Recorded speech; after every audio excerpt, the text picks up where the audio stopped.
Today I want to talk about surgery, and let's recall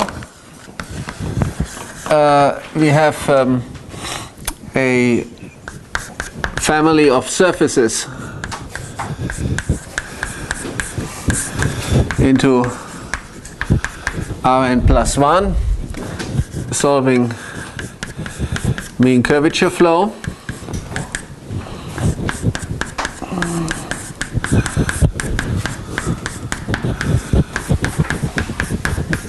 So this is mean curvature, this is the unit normal to the surface. So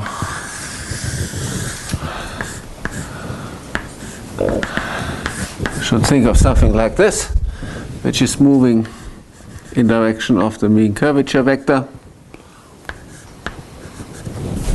And then there will be some singularities, and we want to understand the singularities and then do surgery. And for that we need a priori estimates. And let me just recall the estimates that I wrote down in the last lecture. So first of all, we have that mean curvature is positive, preserved. We have that lambda 1 plus lambda 2 is positive. In fact, we can put this is bigger than some epsilon times the mean curvature. So we have uniform to convexity. And then we had convexity estimates. We had for any eta there exists a c eta such that the smallest, remember we order the principal curvatures like this, and we had estimates such that the smallest principal curvature cannot be too negative. I can make eta as small as I want and have such an estimate, which means in particular that all rescalings of singularities will be weakly convex. And then I had cylindrical estimates. These were the convexity estimates.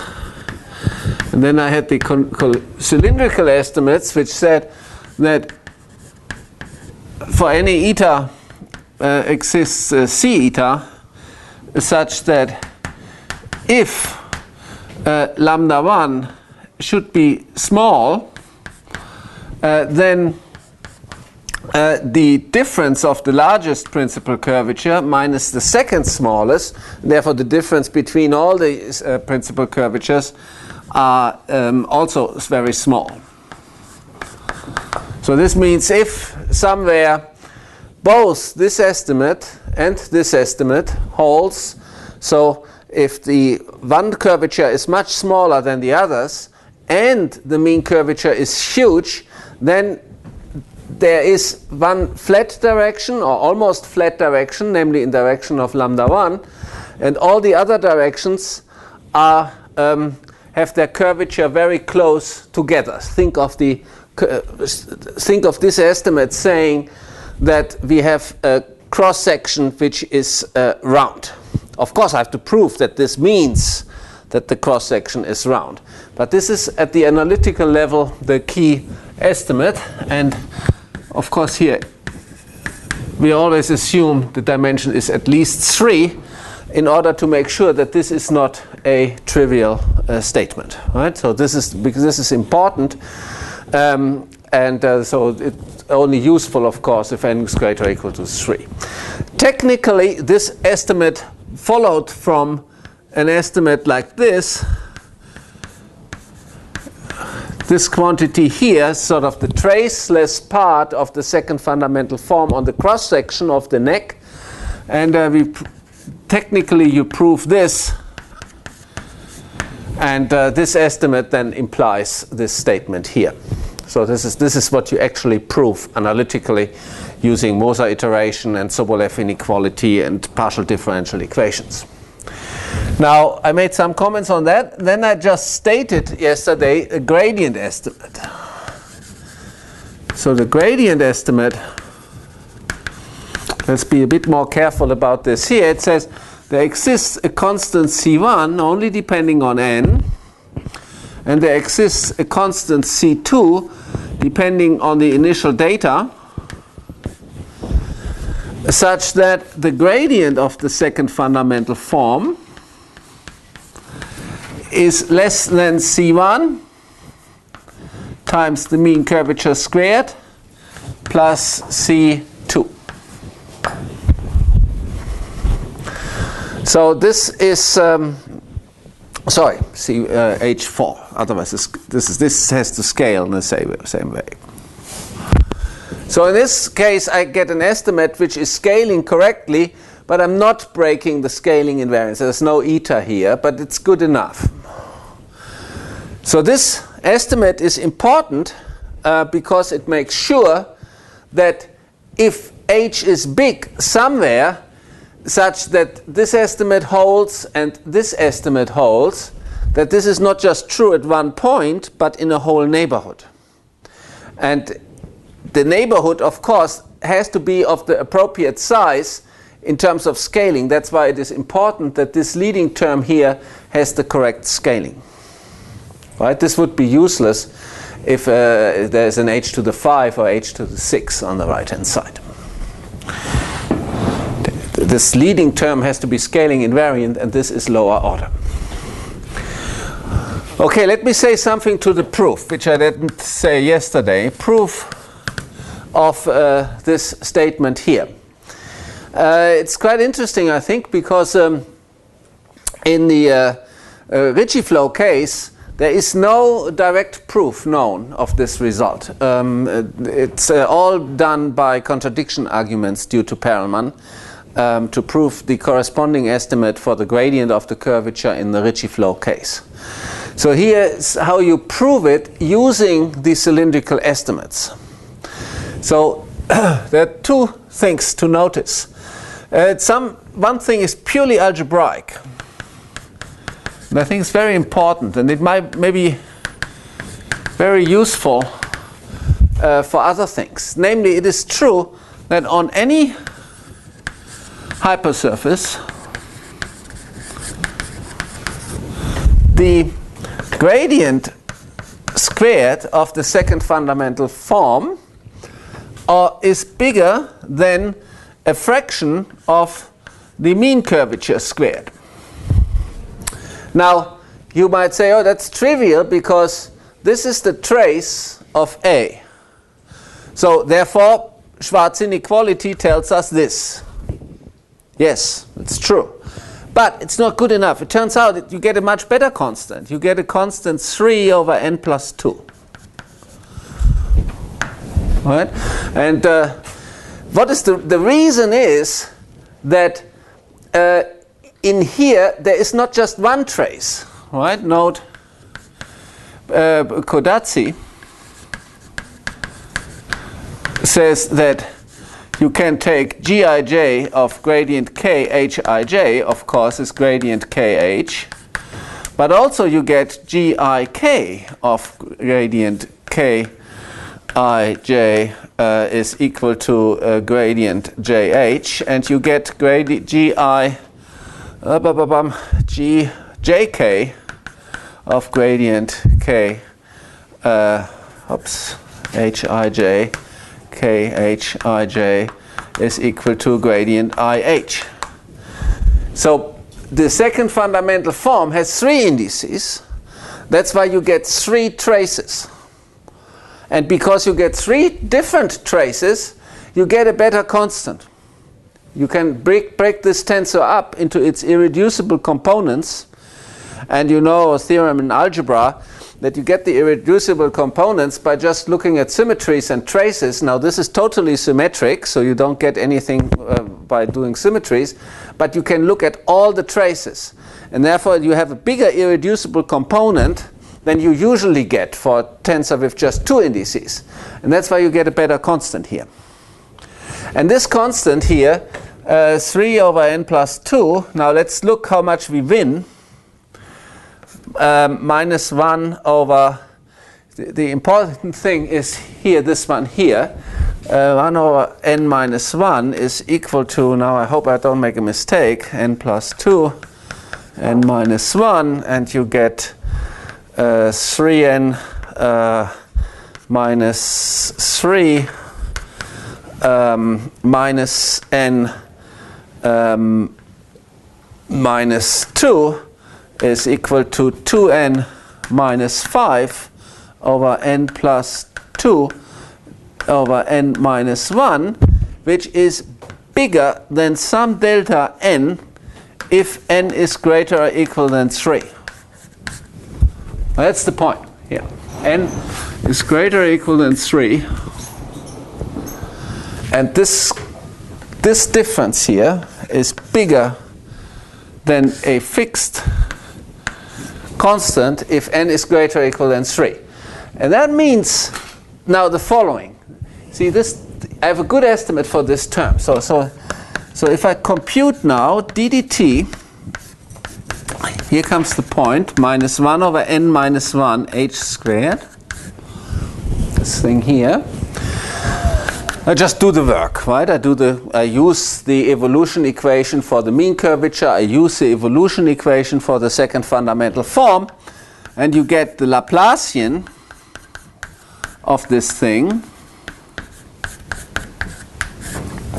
And then you get the so-called Bochner term, because you take Laplacian of squares. Here you get minus 2 gradient a squared. This is the Bochner term coming from here. And then from here you get minus 1 on n minus 1 gradient h squared. And you get plus 2 a squared times a squared minus 1 on n minus 1 h squared. That's just an equation. You just do the computation.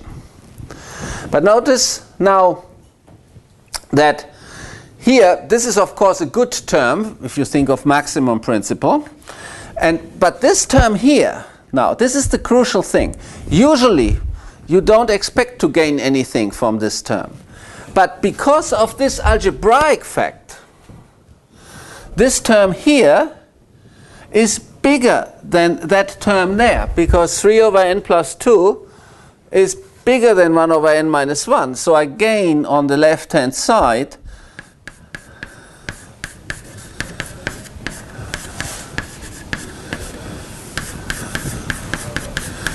a minus 2 times this delta n times gradient a squared. I have something left over. There's a good gradient term left over. And on the other hand, this term here is not too bad, because I have this cylindrical estimate. So here I'm using the cylindrical estimate plus 2 a squared times and a squared, of course, is notice because it's a convex surface, we always have a squared less than h squared. So I can write, instead of a squared, I write 2 h squared. So I get times eta h squared plus c eta.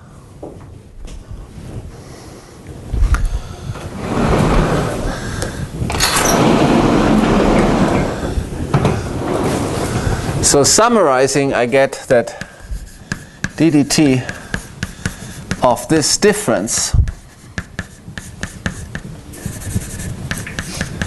is less than Laplacian of the same thing, minus 2 delta n gradient a squared plus 2 eta h, say 3 eta h to the 4 plus c tilde eta. So that's so in other words, I have a quantity which I know by the cylindrical estimates it's controlled from the cylindrical estimates, and on the other hand, it satisfies this nice inequality. So now using that, now it gets more technical. I don't write all the details, but now use the cylindrical estimates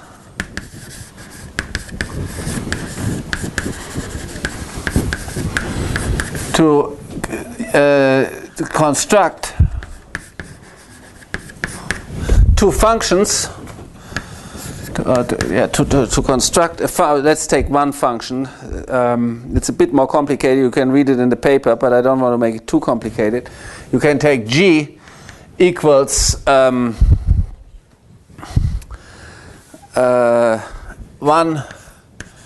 over n minus 1 plus some eta 1 times h squared minus a squared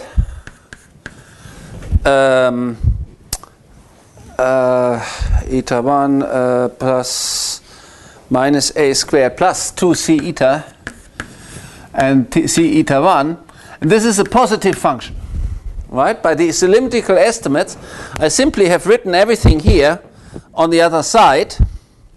I've taken 1 over n minus 1 plus eta and then minus a squared. So by the cylindrical estimates, this is a positive function. Now, I exploit that this is a positive function. It means I can divide by this function. So here's the test function to prove the gradient estimate. Use the function h equals gradient a squared. This is what I want to estimate, and divide by g squared. You see, this is scaling invariant in the leading order term because g squared is h to the 4, and I want to estimate gradient a squared by some multiple of h to the 4. So I use this quantity which is scaling invariant in the leading order term, and of course I can only use this functional because g is positive. But now a miracle happens. So now note, first of all, you compute the evolution equation of gradient a squared.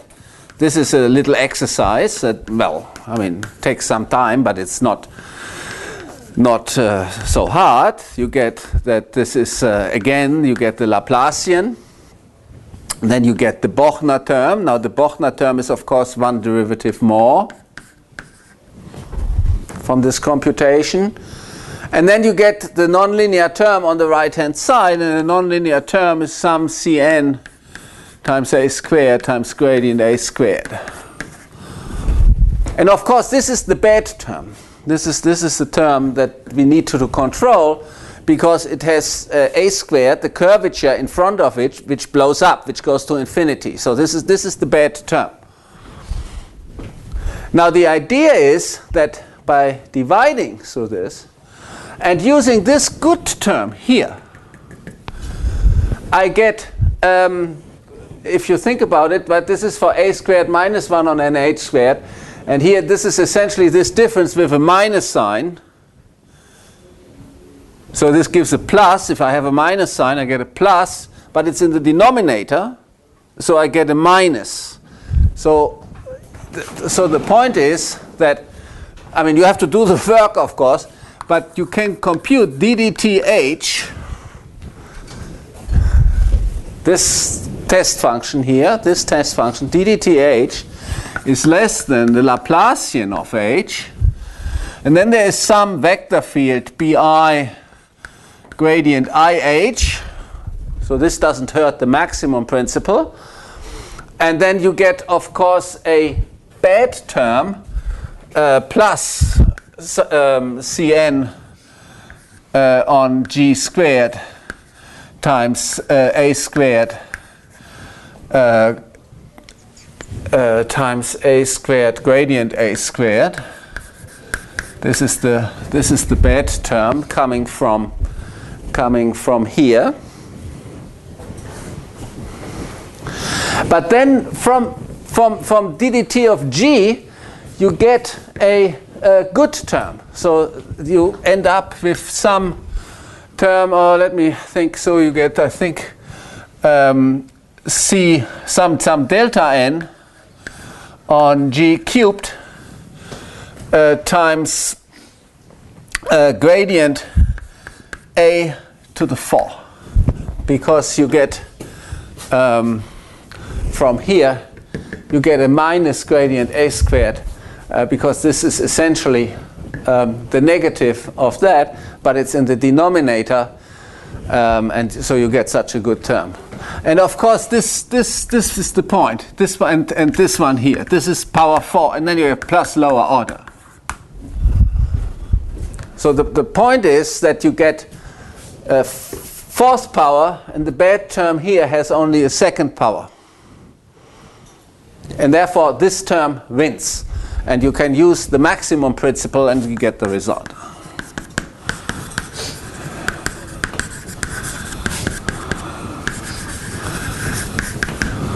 It's all in the paper, all the details here.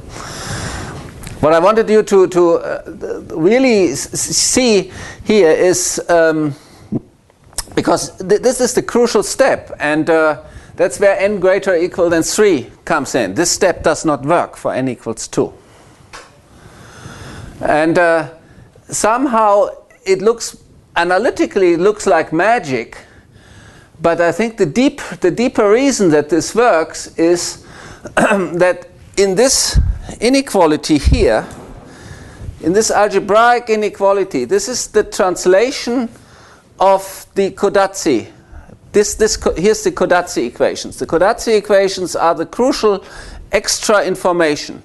The Codazzi equations give you this beta inequality, and that translates geometry again into analysis. And because you have this beta inequality, you get in this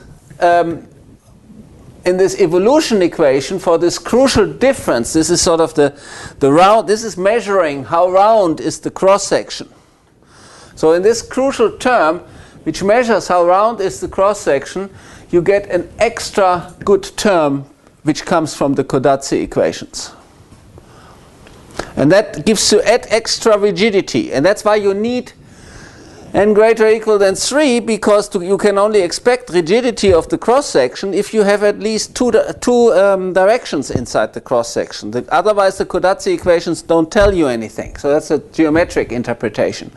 So you get this good term because the cross section is rigid, and this term helps you to exploit that rigidity from an analytic point of view. It gives you this extra good gradient term, and that allows you to prove the a priori estimate for gradient A squared. This one here. Okay, are there other questions on this?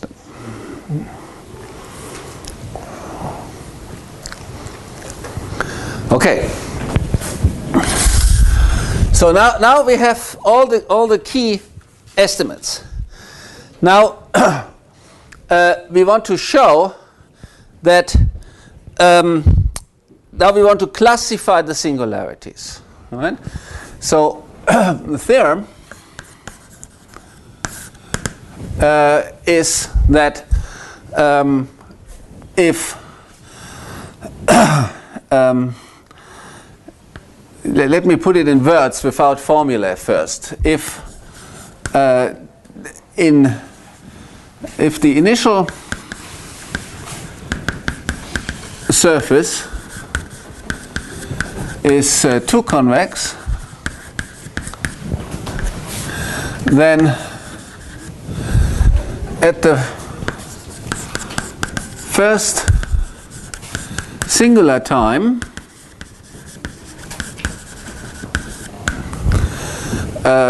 capital T greater than 0, any singularity can be rescaled into one of the following.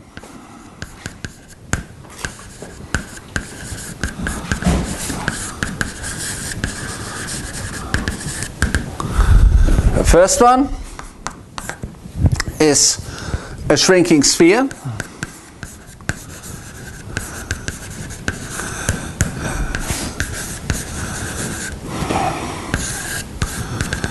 All right, Sn.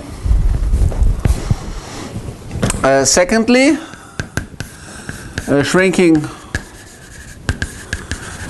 cylinder, Sn minus 1 cross R,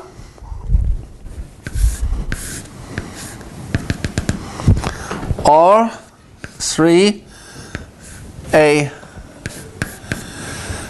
strictly convex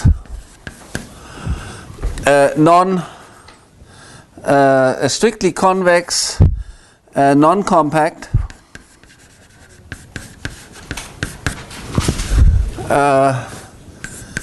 solution of mean curvature flow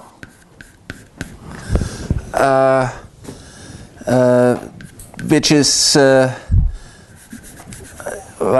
some sigma n of t. It's a solution of mean curvature flow, strictly convex. Sigma n of t is diffeomorphic to Rn. It's non-compact. It's diffeomorphic to Rn with a cylindrical end.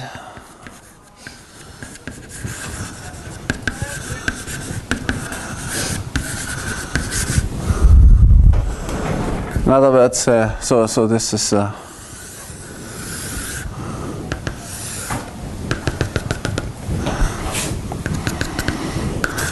so here I only claim it's strictly convex. It's a solution of mean curvature flow, and far out, if I rescale, it looks like a shrinking sphere again, but at a different scale. Yeah, so it has a round cross section. So these are the only singularities possible, and this of course corresponds to the case, say, of a convex surface shrinking. That would lead to this singularity. Then the neck pinch,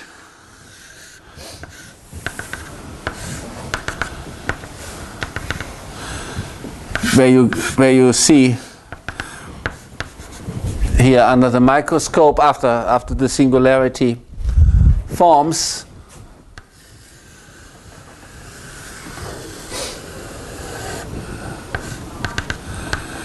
Here, if you rescale the singularity, you see the cylinder.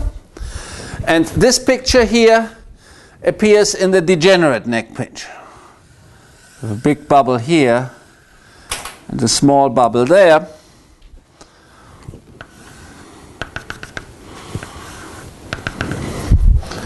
And then the singularity, you get this cusp. And then this cusp, the tip of the cusp, will look like one of these convex solutions of mean curvature flow. So that's the classification of singularities.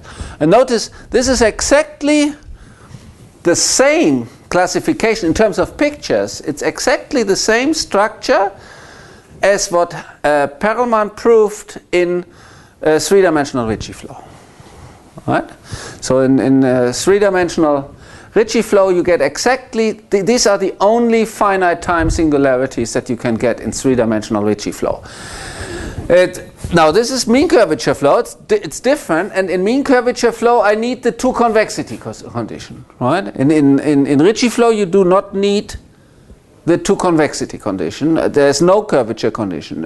For Ricci flow is different. Ricci flow, you don't need any initial curvature condition. Here, for mean curvature flow, the initial curvature condition is absolutely important, because if you do not assume two convexity, you could have a higher dimensional cylinder, right? You could have more flat directions here. You could have Sn minus 2 cross R2, for example, right? Or you could have an Sn minus 3 cross R3. So in mean curvature flow, you absolutely need this condition. Yeah. Okay. How do you get this classification? Right. So how do you prove this? Prove ideas.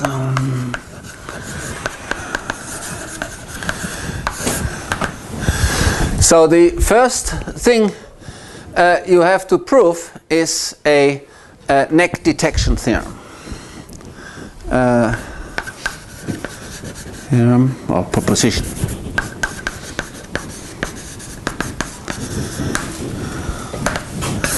Let's call this neck detection.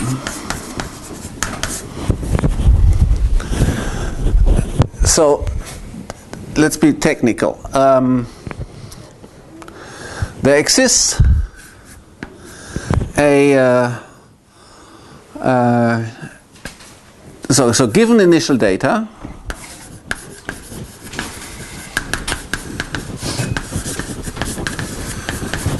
zero, there is epsilon 0. No, given. Hang on, and given initial data, and given epsilon greater 0. So I should write for any epsilon greater 0 and any lambda is a big number. Epsilon is small, lambda is big. There exists a number h0, a threshold bigger than 0. That's a mean curvature. And there exists an eta 0 greater than 0, such that the following is true. If at some point and time p0 t0 we have that the mean curvature at that point and time is bigger than this number h0. So if we have the curvature huge, which means that in our a priori estimates all these numbers c eta and so on are no longer important, or the c2. So if the curvature is big, we are close to the singularity, and if at this point the smallest principal curvature, lambda 1, at p0 t0 is less than eta times h for eta less than this eta 0. So if we are in the situation where we're close to the singularity and we are not in this case and we are not in this region, that's what we say here, so if this is true, then if I take the surface at time 0 and intersect with a ball of around the point f of p0, so I take the point where this happens, and I take a big ball of radius lambda times h0 to the minus 1 is the radius. Yeah, so I take a big multiple, I take a big ball around this thing. Then this thing is diffeomorphic to as n. Then this is then this thing here is c. Right, I can even here I can put for any k greater than 3. Then this is c k close to s n minus 1 cross R. after rescaling.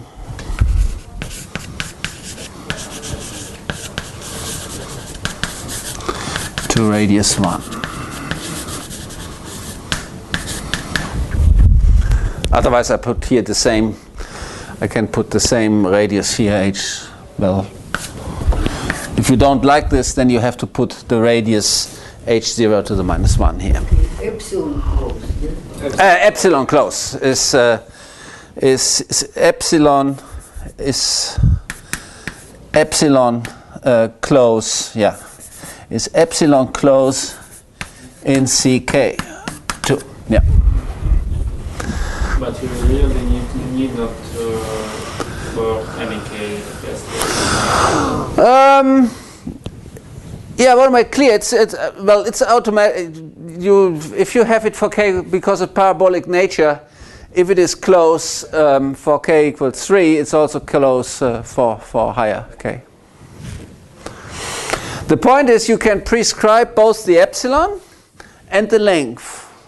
So it's a long piece of the cylinder. You get a very long piece of the cylinder. Okay. So that's sort of an analytic way of proving that if you, that's one part of the proof. It's proofs that if you are not here and if you're not there, then you're here. Yeah. Now, to prove, now you can ask, how do you prove this? Now, this is formulated no longer with pictures. This is sort of like we like to formulate things in analysis. So the way you prove this is by contradiction. So there's the one point in the whole paper where I have to use contradiction. I think this can also be removed by using Harnack inequality and doing a bit more work. There's one point where you need to prove a contradiction. You assume this is not true.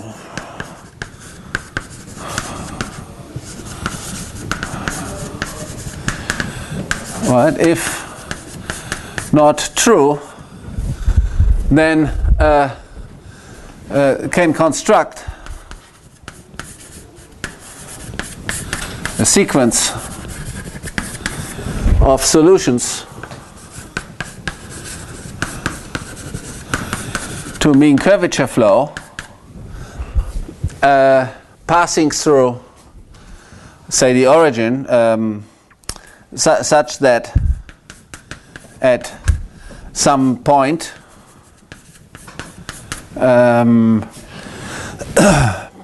f of p naught t naught in Rn plus 1 the mean curvature is larger and larger. Mean curvature at p naught t naught tends to infinity, and I get the with and I have lambda 1 at p naught t naught is less than eta I times h, and eta I tending to 0. So I look at these things, and then and they all solve mean curvature flow, and then I rescale. Right, so this tends to infinity. I rescale. I look at m tilde t I to be m t I multiplied with the mean curvature with at p naught t naught. Well, mean curvature over n, right? Because this is mean curvature is the sum, right? So I take mean curvature over n in order to make the. Then with this I achieve now. So I've rescaled, right? I look under the microscope, and then I get things Now on these things, I get that because this is huge, then I get in a neighborhood of P naught, I get that the maximum, and this is where the gradient estimate comes in, that the maximum of the rescaled mean curvature is less than 2, say, and the mean curvature tilde at P naught T naught is equal to 1, right? So I rescale this thing that the mean curvature at the point P naught on my sequence is always equal to 1. I nail it to 1. And now, usually, if you do this in Ritchie flow naively, you fail. In fact, lots of wrong attempts were made.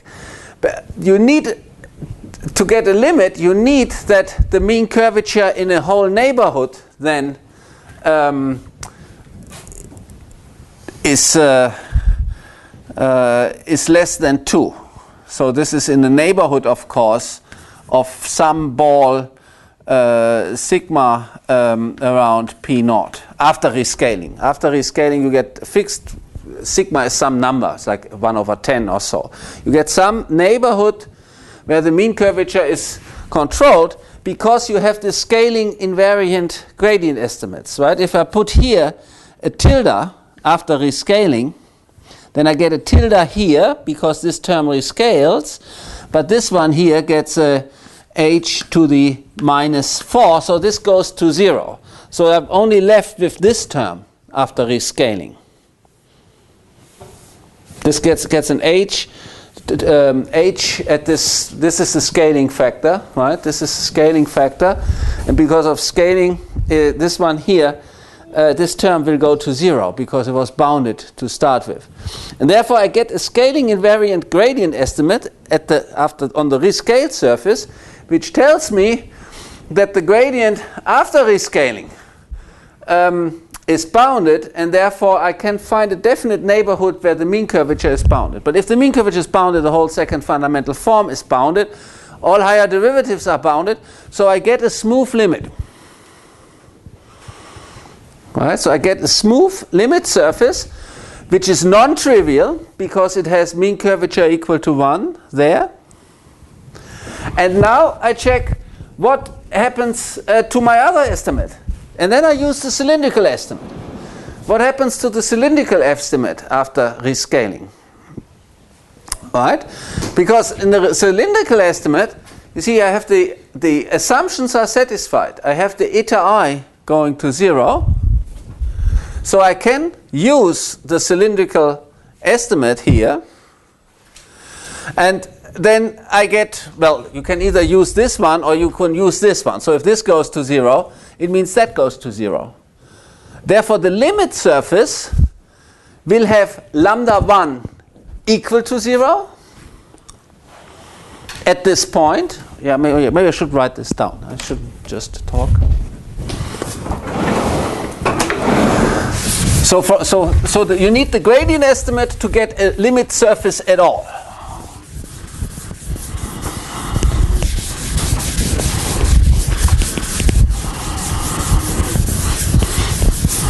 In a small neighborhood, the first step, right? So from this here, get a limit solution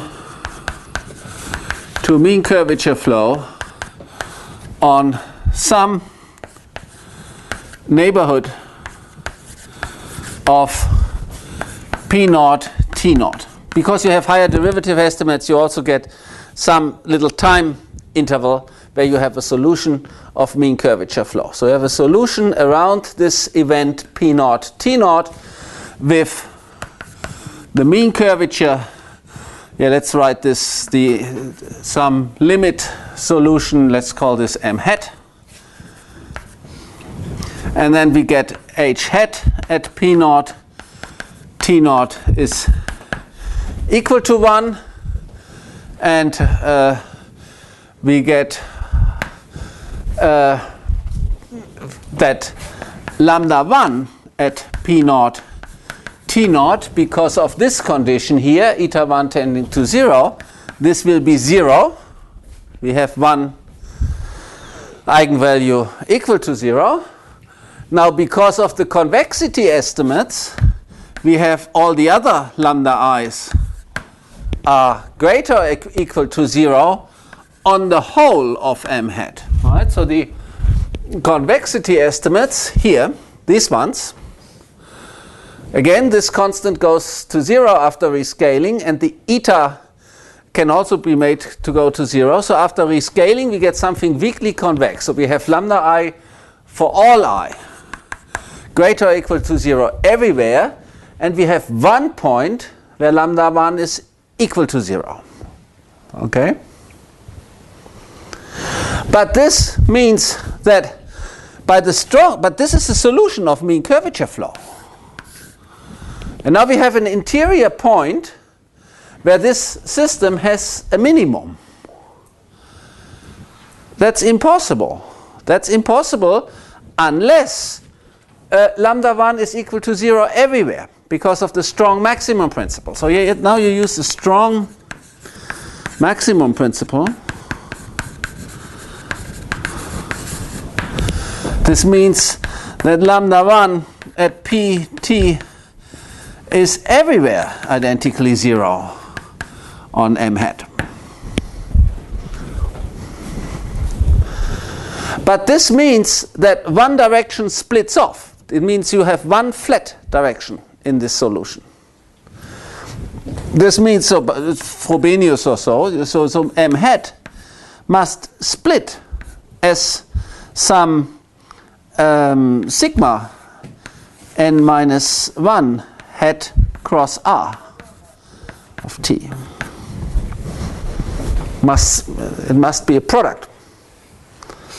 But what is sigma n minus 1? So now I use the cylindrical estimate. The lambda 1 is 0, but then this one is arbitrary, so this must be 0. So all the eigenvalues in this direction must be the same. And they have to be non-trivial because the h is equal to 1. So therefore all these, so this must be a sphere. So the cylindrical estimates say that sigma n minus 1 t is a shrinking sphere.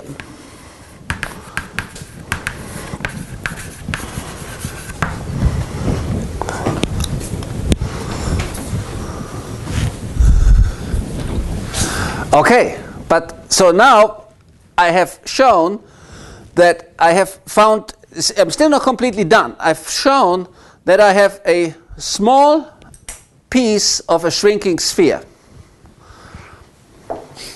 And now, but now I go to the boundary point. So now I just do a continuation argument, and I see that this has to be actually a because of the gradient estimate and so on. This has to be not just a piece. I can continue. This convergence, you cannot stop. You go to a first point where you say if the convergence is not on a long cylinder, you go to the first point where the maximum of the mean curvature, say, is equal to 2. And then you do the same argument there, but you get, because of the splitting result, you get, again, it has to be the same cylinder of the same size, so the mean curvature can never make it up to 2. It has to be always the same value, and therefore you conclude that you converge after rescaling to an infinitely long cylinder. But if you converge after rescaling to an infinitely long cylinder, it means that before scaling you are close to an arbitrarily long cylinder. That's how you get the lambda, the arbitrarily long lambda. So very important here, this wouldn't work without the maximum principle. You really need this rigidity of the maximum principle telling you that you get something very rigid. You get exactly a cylinder after rescaling. Why you have maximum principle for lambda 1?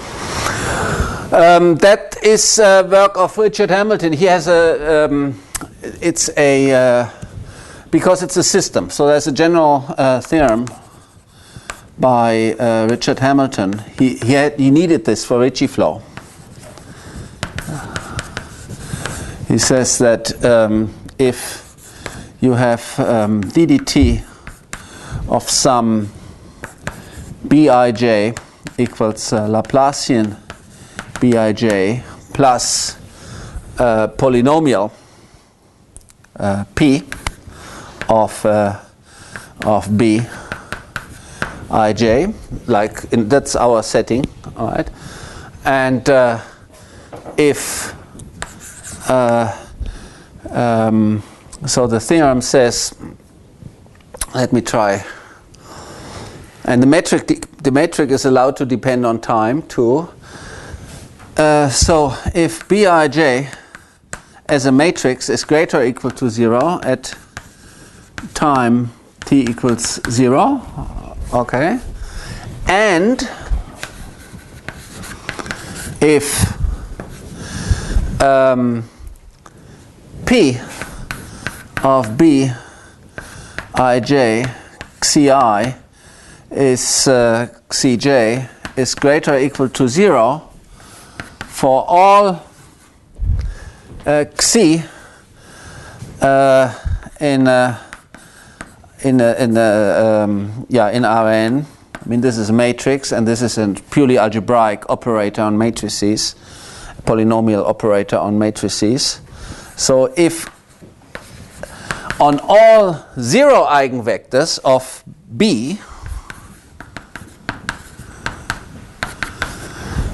so if this forcing term has the right sign whenever B threatens on the boundary of this condition, yeah. So if this is true, then Bij greater or equal to 0 is preserved. That's the weak maximum principle, all right? And the strong maximum principle says, and the kernel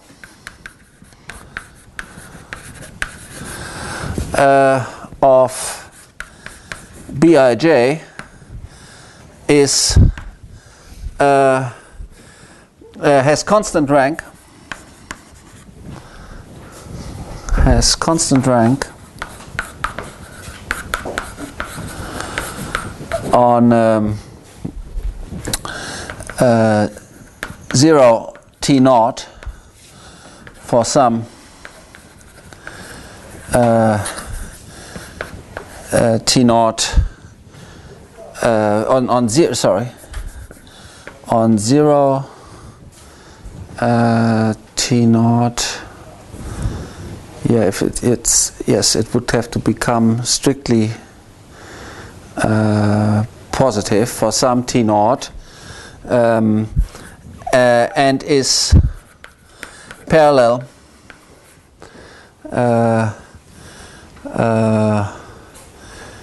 is invariant under parallel transport.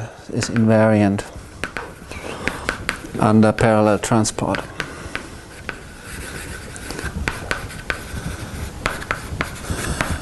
Now, if it's just a function, this is the strong maximum principle, and for systems, you get this version. And the proof is by reducing it to the function case, right? You look at for the way to prove it. You take for any xi in the tangent space of some point p naught in Mn, construct a function f such that f at p naught is equal to Bij xi xj, right? And then you write down what is, and you can do this in such a way such that the gradient of f at p naught is equal to 0 by doing a parallel transport of no, sorry, not the gradient of f. You get the gradient of xi. So given xi, you extend xi with parallel transport into a neighborhood to make sure that the gradient of xi is 0.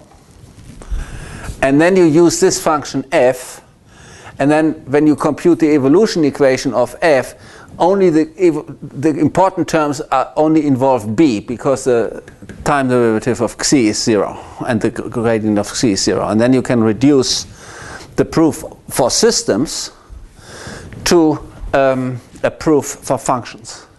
But this works only because this is Laplacian. Because you have the same diffusion in all directions for all xi. If you have different diffusion coefficients in different directions, this fails. Yeah, that's why it's important that mean curvature flow always leads to equations which are diagonal in these terms. Similar Ricci flow. Ricci flow would not work if you don't have that structure, because this whole maximum principles would not work. Hamilton also used this for, this is the key for Ricci flow. It's a very crucial step, both here and in Ricci flow, to identify these necks. Do you need this extra rigidity? It's somehow magic, right? That's, if you don't have that, the singularity could look very bad. This rigidity coming from the strong maximum principle tells you very close to the neck, there's only a few pictures. There's not many possibilities.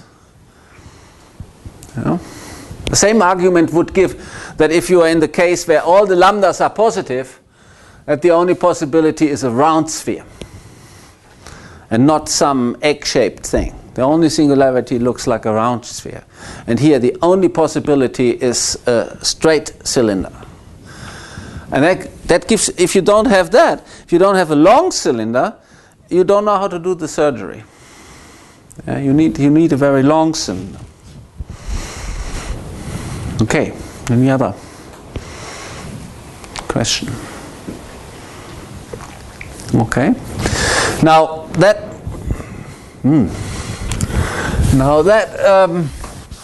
so that's one key step.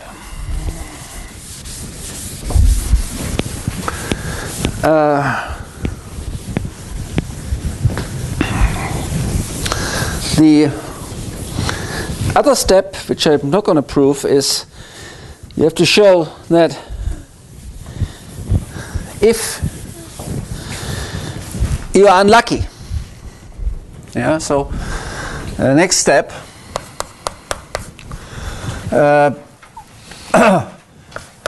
is a proposition. If you are unlucky and you find this tip, you find your point P naught, T naught here at this tip, and the thing is not yet compact, then you need to know that you find this neck over there. You want to find that if you go from P naught to Q naught, that then this conditions here, that all what's true there is true here. If it's not true here, at least it's true there. But you need an estimate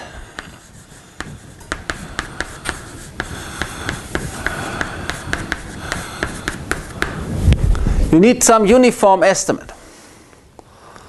And this estimate will get worse depending on what epsilon. This estimate here will depend on how nice you want the neck to be. Because the neck will only be very nice far away. So if in this theorem you want the epsilon small, this distance will be bigger. Okay? So the proposition says there exists an H1, so for any epsilon greater 0, there exists any eta greater than 0, there exists an H1 such that if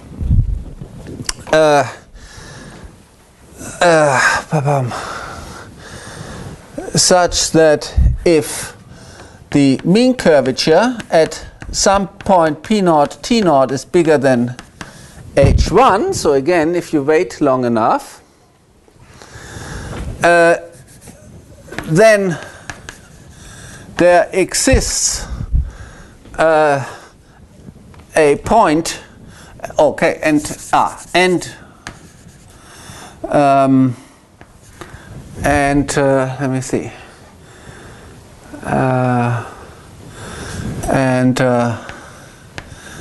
let's see,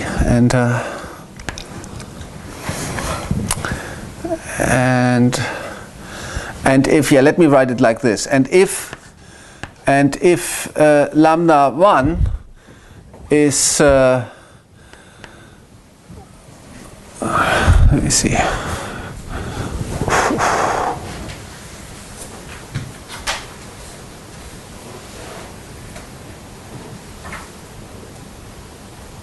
and if lambda 1 is bigger than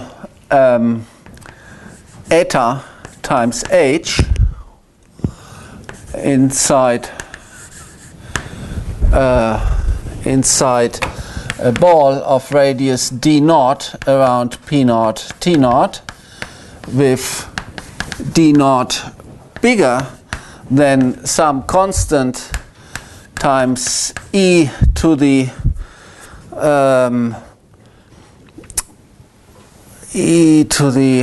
this was some minus eta 1 on eta, I think. Now I'm getting confused. D to the, this is exponential eta to the minus 1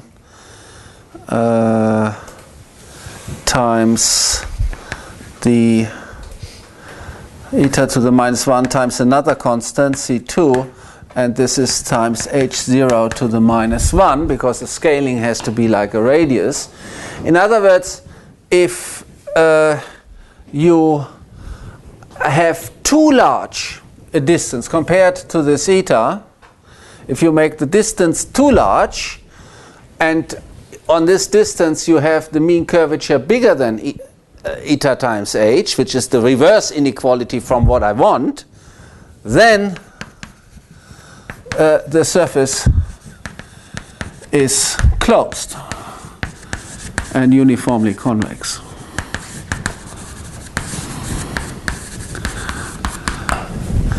In other words, this proposition gives you another alternative. It tells you either this you cannot have such a huge ball, therefore, so either within this distance you find a point where you have the reverse inequality, either you find a point where lambda 1 is very small, and here's an estimate on the distance, and that's this point Q0, or you don't find Q0, but if you don't find Q0, the reason is that the surface, if you don't find Q0, the only way you don't find Q0 is that the surface is already closed. Think of it like Meyer's theorem. But Meyer's theorem is too simple for this. Meyer's theorem tells you if the curvature is bigger than a certain constant, right? If Ricci curvature is bigger than a certain constant k, then the diameter of the manifold has to be bounded by 1 over square root of k, and it's compact. In this case, I don't quite have lambda 1 is bigger than a constant. I just have lambda 1 is bigger than eta h. And that makes it more difficult than Meyer's theorem. But you can think of this as a version of Meyer's theorem. If the curvature is too big for too long, the surface has to close up. And then I'm done, of course. Then it's a sphere. If I have a uniform, then I know that case is settled. Yeah? Then I'm home. So here, this is another alternative that tells me if I'm not in the sphere case, in which case I'm done, the whole thing, the whole program is finished. Right? If I'm not in the sphere case, I can find a point where the other inequality holds. But if I have the other inequality, then I can apply that. Then I can apply neck detection. Yeah. So Right, so these two things together prove this classification. These two, that takes care of all the possibilities. Okay, so now we know that if we don't find a round sphere, a convex sphere, then we find a neck. So now we have to do the surgery. So the next step, one has to do the surgery. Surgery on necks. So it's a whole extra chapter. And I have 20 minutes. Okay? Right, so now I'm in a situation where I have a surface which is very close. So Mn is now very close to Sn minus 1 cross R in some region. So the first step is find parametrization. Find a good canonical parametrization.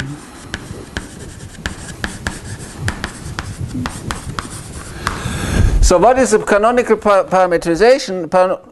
I want to have a map from the standard cylinder. This is a construction going back to Hamilton. I want some normal parametrization f from the real Sn minus 1 cross R with the standard metric. So I have to specify this map. So I have to specify a coordinate in this direction, a z coordinate, and I have to specify angular coordinates. I mean, this is exaggerated. This is very, very close to the round sphere. Now, the idea is that you can do the following to do this. This goes back to Hamilton. You can request that the image of all these things, you see, these are minimal surfaces. In the standard product, these are minimal surfaces. Now, these minimal surfaces are unstable with respect exactly to one direction. We can translate them. In all the other directions, they are strictly stable, these minimal surfaces. Right? You cannot make the area smaller. So you have weakly stable minimal surfaces with one direction. Now you can kill the other direction if you prescribe the volume. If we prescribe the volume, these surfaces will all be strictly stable with respect to area minimizing and prescribing the volume between them. Prescribing area with minimizing area with prescribed volume in general leads to constant mean curvature surfaces. Now, since they are strictly stable with respect to this isoparametric problem, minimizing area with respect to volume, they are strictly stable, you can make a perturbation. This is just perturbation. So you can just use implicit function theorem to ask that here you have a unique family of surfaces which all have constant mean curvature. So your first request is that the image of n of an Sn minus 1 cross z contained in the Mn has constant mean curvature. So that fixes this foliation.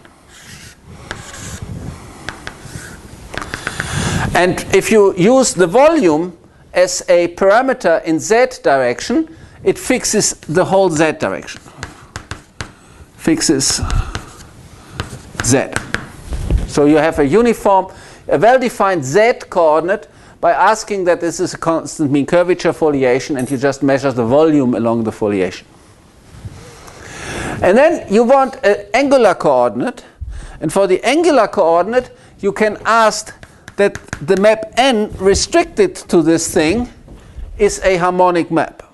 So you ask that n restricted to Sn minus 1 cross z is a harmonic map. a harmonic map from the standard metric on these Sn minus 1s to the induced metric of these cross sections.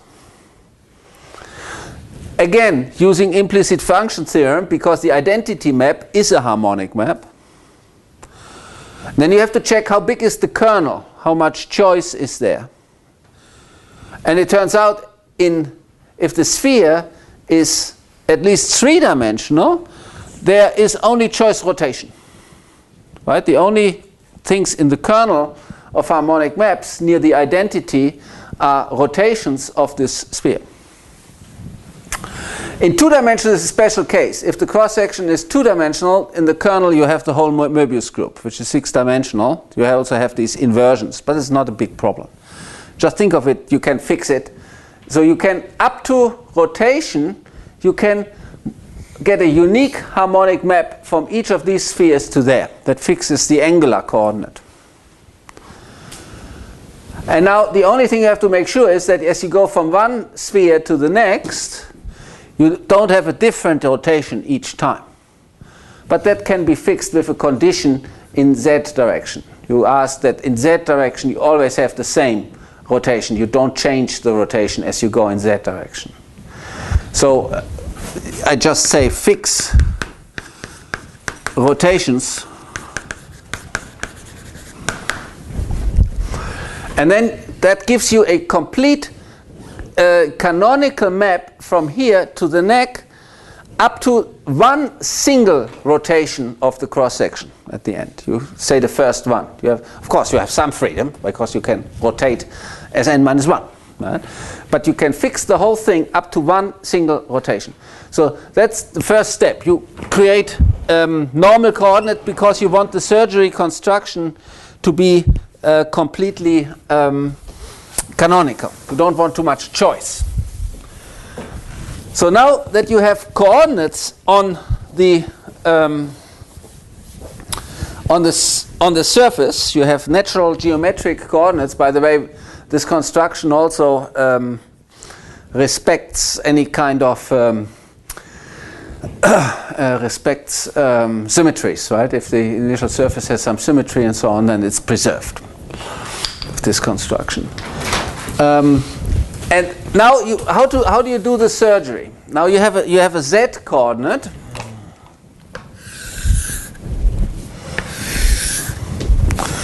So you pick some z0. Here's the z coordinate. Here you have this cross section. So this surface, this is Mn, close to Sn minus 1 cross R.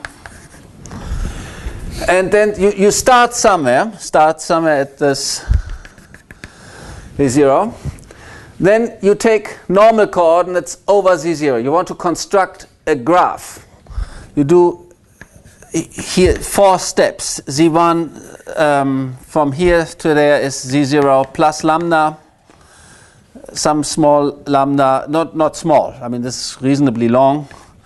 z0 plus 2 lambda. And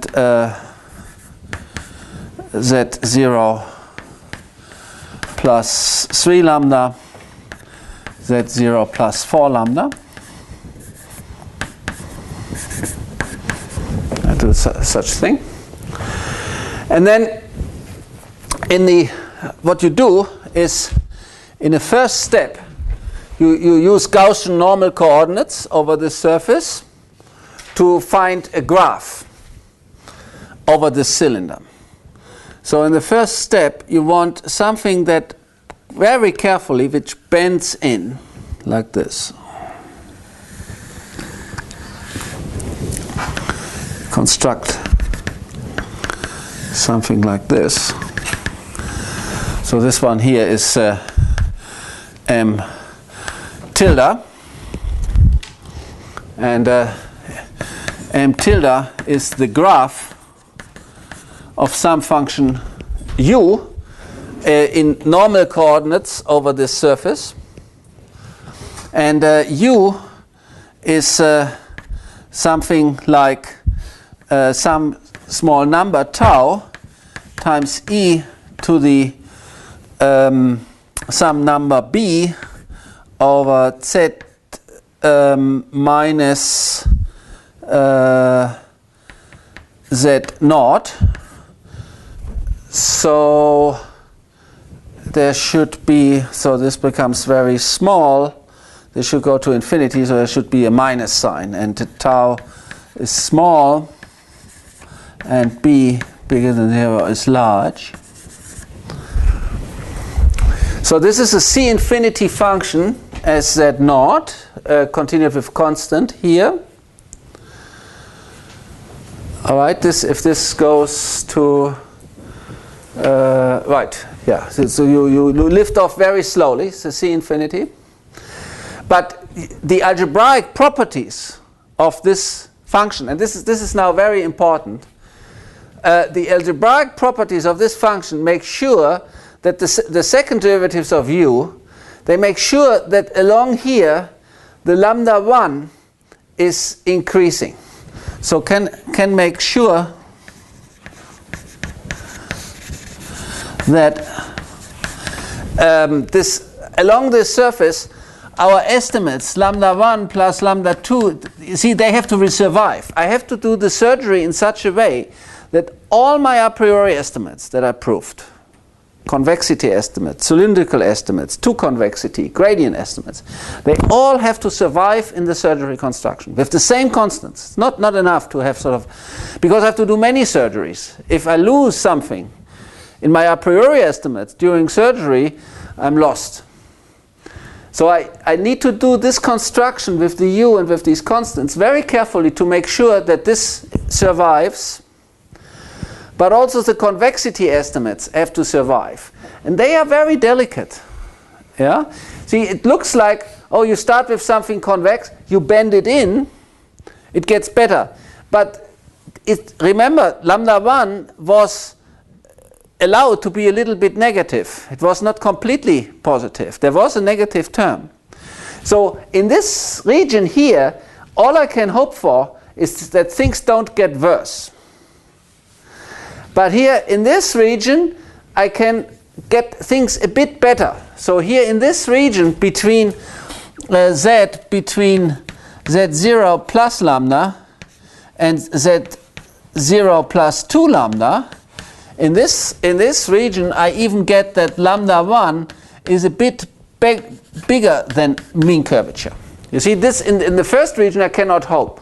But here in this region, because the second derivatives of u win if I make b large enough compared to tau, then in this region I can actually get such a uniform convexity with some eta naught, only depending on the dimension. And now, once I've achieved that, I can, in this region, so here in this first region I just make sure that I don't make things worse. Here I make things a bit better in a uniform way. Then in this region, because it's now uniformly better, I can interpolate and make the thing, slightly change it so that it is axially symmetric at the end. So here at this point here, I achieve axial symmetry. Because, right, I have a little bit of room where things are uniformly convex. Here in this region, things are uniformly convex. That gives me a little bit of room to make things axially symmetric. And once things are axially symmetric, I can add a nice spherical cap.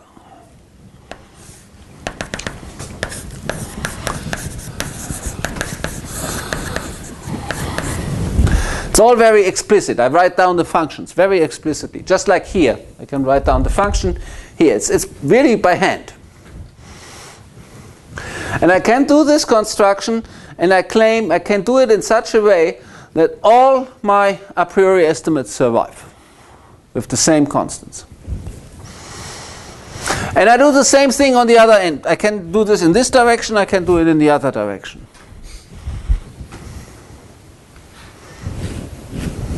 Okay, that's a really hands-on construction. I have to show that in this construction all a priori estimates survive. Okay, then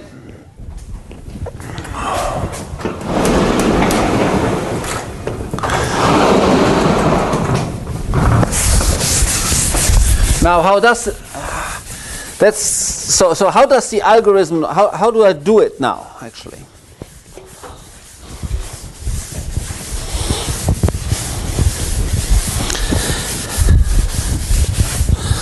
So first time,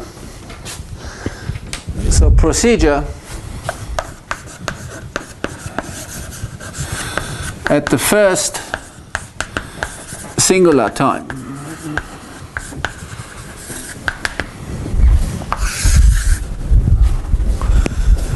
All right.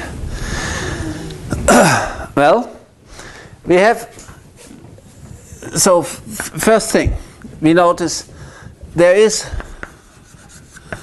by the two in view of the two propositions,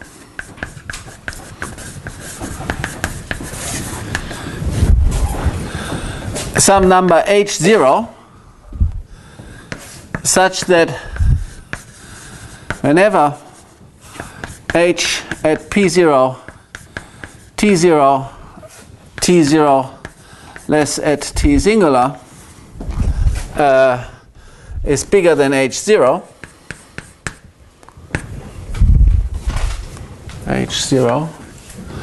then we are done, or we find a neck. Okay.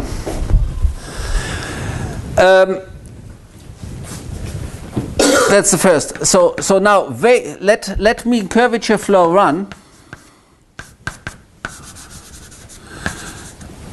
until the mean curvature is bigger than at some point p1, t1 is bigger than some number h2, which is much bigger than h0. I call h0 is control. This is the control curvature. Whenever the curvature is bigger than h0, I have control. Either I see a sphere or I see a neck. I have complete quantitative control whenever the curvature is bigger than h0. Now, but I need some room for the surgery, so I wait much longer. I wait until the curvature is much bigger than the control. So that means I find a very thin neck somewhere. Right? Find all, so thirds, find, so stop the flow when I do this, right? Stop mean curvature flow, find all necks with points where h of p1, p of t1 is bigger than h2.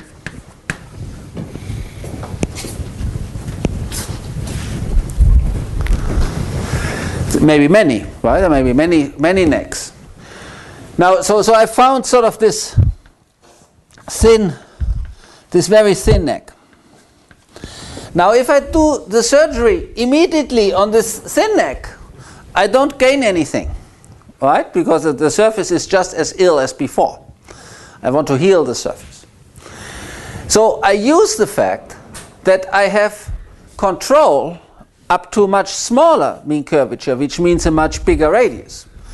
So I use my neck detection theorem to follow the neck. So I follow the neck. I just keep going to the right. And I check. And the mean curvature can never be bigger than h2 because I started at a maximum of the mean curvature. And I follow the neck. And I always use neck detection. I always do neck detection. Now, if it could be I keep following longer and longer. In fact, it could happen that I come back, that the whole surface is a neck. Can happen. But then I'm done, because that is one of the possible solutions. I could have the surface, remember the main theorem that I proved, it could be the surface is simply a copy of Sn minus 1 cross S1. That's a possibility. It might be that the whole surface has developed into a long, thin, closed neck. Okay? But then I'm done, because that's one of the allowed possibilities. Okay? That's one possibility. I'm done with my theorem. So let's assume it does not continue into itself. Now, something has to happen, because there's only a finite amount of area. Remember, the area is always decreasing. So something else has to happen. So what could happen is it is no longer a neck. But what happens if it's no longer a neck? Well, it can only be if the curvature is still big, because of that proposition there. Because of that proposition, the only possibility it's no longer a neck is it closes off. So that can happen. In that case, I just stop there and I go to the other side. Now, if this one here also closes off, I'm done again, because then I have a neck connected to two spherical caps. That's a sphere. I'm done. So what else can happen? Now, it cannot close into itself. We have dealt with that. If it doesn't close up, because there's only a finite amount of area, something else must go wrong with neck detection. Well, the only thing that can go wrong with neck detection then is that the surface has opened up and is no longer, the curvature is no longer so big. But remember, I have control over this thing. It looks like a neck because of neck detection, as long as the mean curvature is bigger than h0. And here it's h2. It's much bigger than h0. So somewhere in between, where I still have complete control, so think of mean curvature here as h0, here mean curvature as h2, somewhere in between I find a reasonable curvature, h1. And that's where I do the surgery. So h1 will be much smaller than h2, but still bigger than h0. So I still have complete control. I still know I'm in this situation. Neck detection still works. I still have this thing. So I do the surgery, what I just described, I do this at this scale, not at the scale h2. I do it at the scale h1. I choose a scale h1 in between h0 and h2. All right, so we have this h0 is the control radius, this is the surgery radius, and this is the stop radius, or the stop curvature. This is the control curvature. Oh, oops, wrong way around. Everything the wrong way around, right? This is the control curvature, and this is the surgery curvature.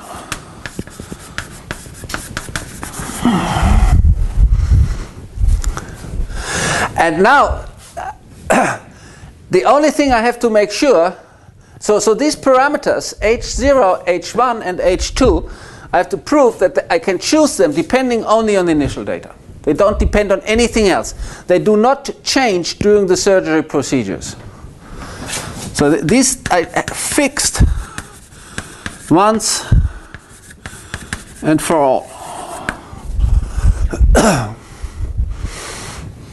Actually, this cannot be done for Ritchie flow. You can only do this on 5, because Ritchie flow might have infinite time intervals, and then you might have to adjust in time these parameters. So for Ritchie flow, you're not in that situation. Here you can fix it once and for all, fix these parameters.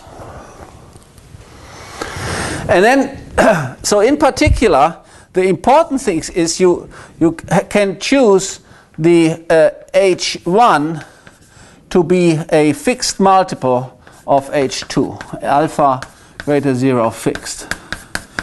it's important that this ratio is fixed. You see, you could choose the control radius fixed and then make both H1 and H2 much bigger. In other words, do the surgery more closely even to the singularity, meaning you have to do many more surgeries, possibly. But this procedure will work, but you need the ratio between the two to be fixed. Why is that important? Because it means we have now reduced, because I do this in every neck, now we reduced the maximum curvature by a fixed multiple, alpha. Say alpha is 1/1000.